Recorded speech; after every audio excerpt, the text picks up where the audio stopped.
Teach, train, delegate. Those are the three legs upon which empowering rests.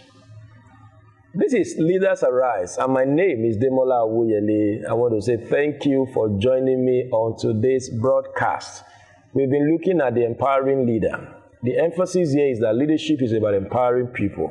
It's about helping people to become the leader that they have been ordained to become. A great leader is not one that leads followers, but one that raises other leaders. So those are the things we began with some couple of episodes ago. Then about 2 episodes ago or 3 episodes ago, I began teaching on the foundations for effective empowerment. That means if you want to empower people, what are the things you have got to do? I said you've got to teach, you've got to train, and you've got to delegate. To teach simply means share what you know. Pass the information or the knowledge that you have got. It's only insecure leaders that don't want to teach other people. You must always bridge the knowledge gap between you and those that you are leading. And of course, I said you should train also. Training is formation, whereas teaching is about information.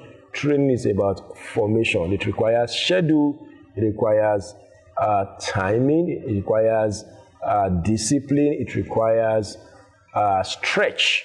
Those were the things we spoke about that make for effective training. Today, I want to look at the last one, which is delegation. And I've also used another T to explain or express delegation.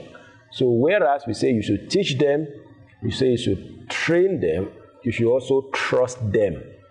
Delegation is about trust. And I'm spelling trust in 2 ways. Number 1, trust as in T-R-U-S-T. Then trust as in T-H-R-U-S-T. The difference is just H. You must trust people into the business of leadership. The word trust means to release them. Release them. Trust them. Trust them. Release them. But you cannot release them or trust them if you don't trust them. You cannot release them if you don't believe in them. You cannot trust them if you don't trust them. I'm not just playing around words. I am just trying to make you understand that delegation entails trusting people and trusting people, meaning you should trust them. Perhaps that's a problem a lot of leaders have, the problem of trusting people. And people can only rise to the level of your trust in them. People can only rise within your leadership circle to the level of your trust. Trust them a little, they rise a little. Trust them more, they rise more. And so I believe that anyone who calls himself or herself a leader must learn to trust people. Another word for trust, like I said, is to believe in people. Believe in people. Few of us will be what we are today, if not for people that believe in us. I remember the first time my pastor said, lead a 5-minute prayer. Wow.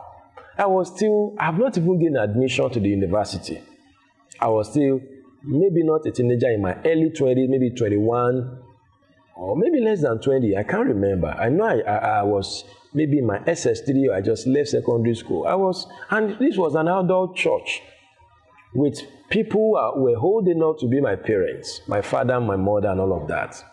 And the pastor said, Brother Demola, on Sunday morning, we'll go lead prayer for 5 minutes. Wow. Sincerely, I said, no, I cannot do it. But he kept insisting. He insisted until I picked it up.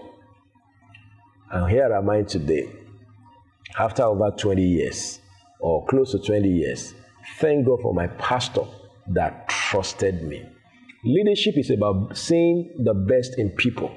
Seeing in people what they cannot see in themselves. The truth of the matter is, life can make people see less of themselves. Circumstances, challenges, and what have you can make people see less of themselves. Perhaps the people that some people have met in their life, some people have met with parents who have talked down on them, Some have met with teachers who had called them good for nothing. Some have met with friends who have bullied them. So an average person sometimes can think less of himself. Now, when they come to a leader, you must let them change from thinking less of themselves to believing in themselves. And nobody can believe in themselves unless they see a leader who believes in them. All of us believe in ourselves today because God believed in us and He showed that He believed in us. And that's why my children, I always want to tell them how much I believe in them. How much. The other day, my daughter came and said, Dad, I want to do debate in our class. So we have been reading and practicing. And I said, who is going to represent your class?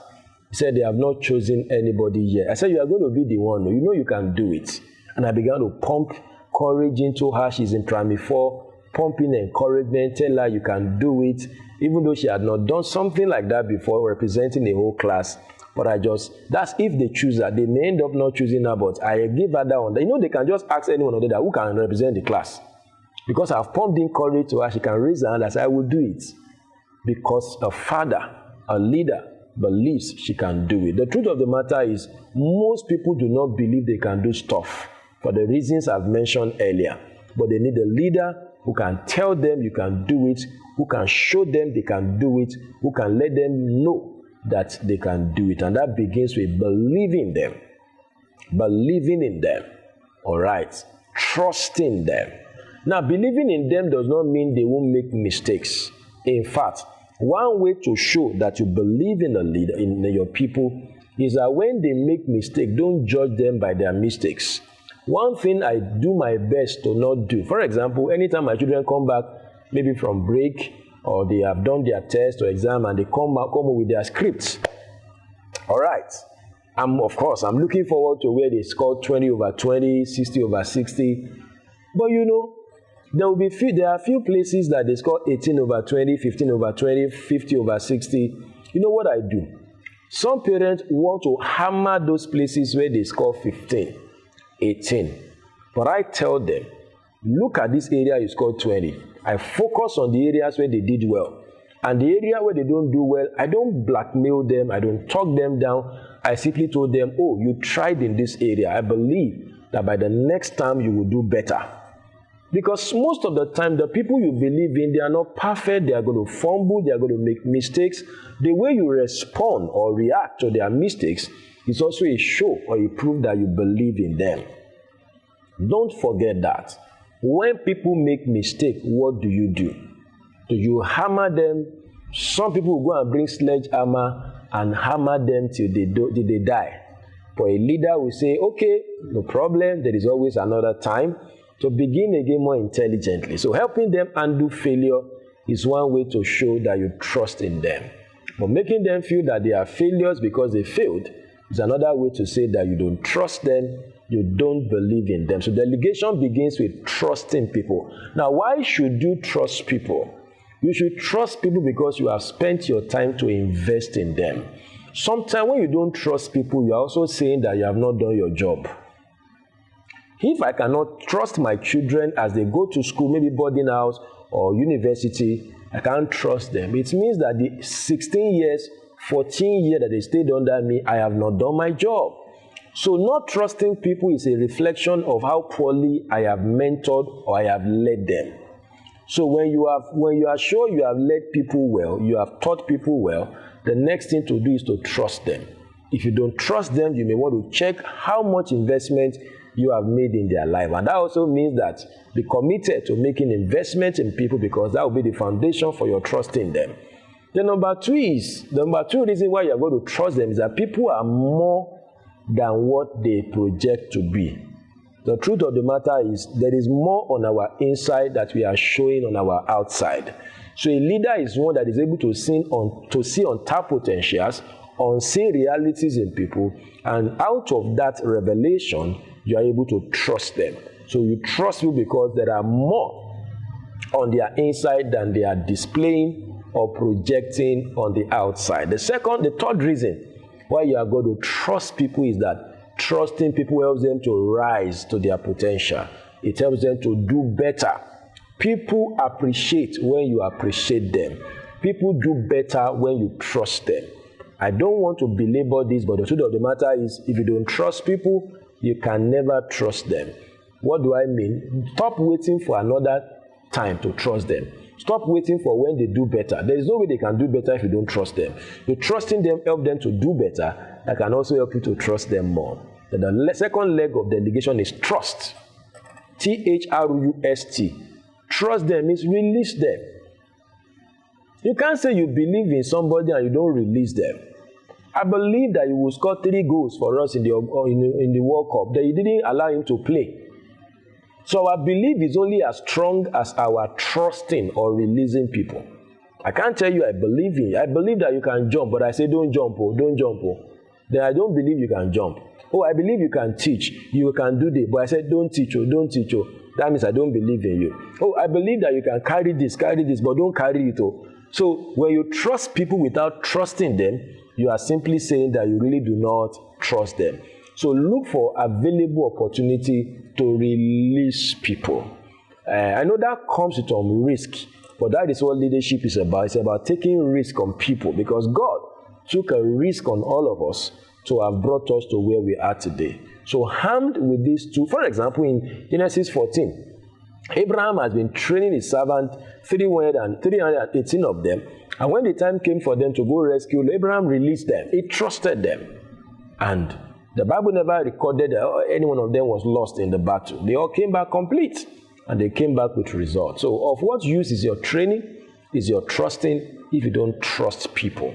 So don't forget those 4 T's now. We have come to 4 T's now. Teach people, train people, trust people, trust, then trust people, release them.